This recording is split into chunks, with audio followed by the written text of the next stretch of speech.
Welcome back to my fruit family. இன்னைக்கு வந்து நம்ம என்ன குக்கிங் ரெசிபி பார்க்க போறோம்னா, இது வந்து ஒரு மேங்கோ சீசன்றனால வந்து மேங்கோ சட்னி வித் சப்பாத்தி பார்க்க போறோம். ஸோ அதுக்காக வந்து சில ஐட்டங்கள் நம்ம எடுத்திருக்கோம். ஒரு ரேம் மேங்கோ, 3 தக்காளி, 5 கார்லி, ஒரு ஆனியன், 3 மிளகாய், பச்சை மிளகாய். ஸோ கொஞ்சமாக கைப்பிடி அளவுக்கு வந்து கொத்தமல்லி எடுத்துக்கோங்க. ஸோ நம்ம வந்து தோசைக்கல் வந்து எடுத்திருக்கோம். ஒரு ஸ்பூன் எண்ணெய் வந்து நம்ம ஊற்றிக்கிறோம்.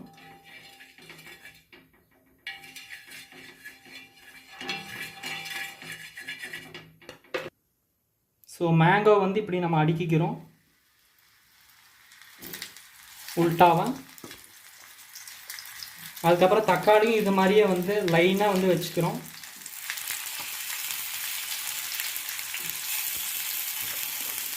பூண்டு வந்து இப்படி சென்டரில் போட்டுறோம். ஆனியன் இப்படி சைடில் வச்சிடறோம்.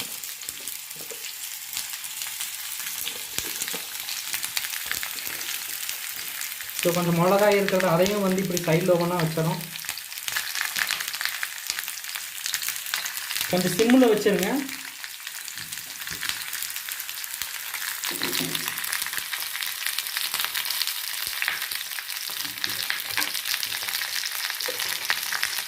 தேவையான அளவு கொஞ்சம் கொஞ்சம் அப்பப்போ எண்ணெய் மேலே ஊற்றுங்க.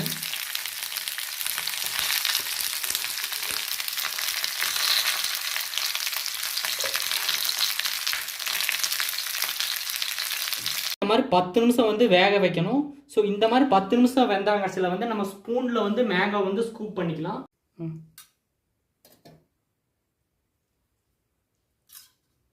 ஸோ நம்ம மிக்சியில் அரைக்கிறதுக்காக வந்து இப்போ வெங்காயம், தக்காளி, மிளகா, பூண்டு, ஸோ இதெல்லாம் வந்து அரைக்கிறதுக்காக வந்து நம்ம 10 நிமிஷம் வேக வச்சதை வந்து அரைக்கிறதுக்காக வந்து இப்போ நம்ம போட்டுக்கணும்.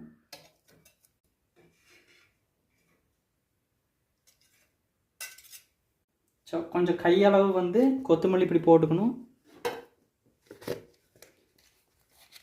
ஒரு 1/4 ஸ்பூன் உப்பு போட்டால் போதும். இந்த அளவுக்கு.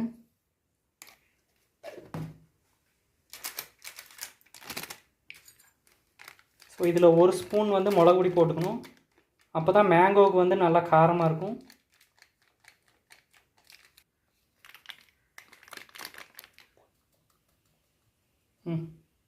அரை டம்ளர் வந்து நம்ம தண்ணி ஊற்றிக்கிறோம்.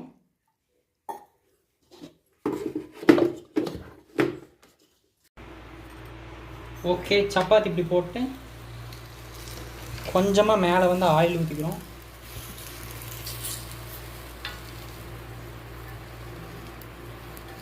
சைட்லேயும் கொஞ்சம் ஆயில் ஊற்றிக்கிறோம்.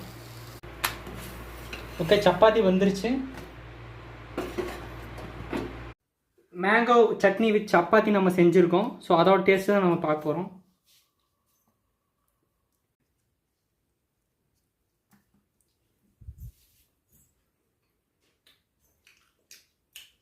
சட்னி வந்து மேங்கோ போட்டிருக்கனால வந்து நல்லாயிருக்கு. ஸோ இந்த ரெசிபி வந்து ரொம்ப ஈஸியாக நம்ம வீட்டிலே செய்ய முடியும். ஸோ இந்த மாதிரி ரெசிபி நீங்கள் வந்து செஞ்சு வீட்டில் நல்லா இருந்துச்சுன்னா கமெண்ட் பண்ணுங்கள். மை ஃப்ரூட் ஃபேமிலியை ஃபாலோ பண்ணுங்கள். Subscribe my fruit family.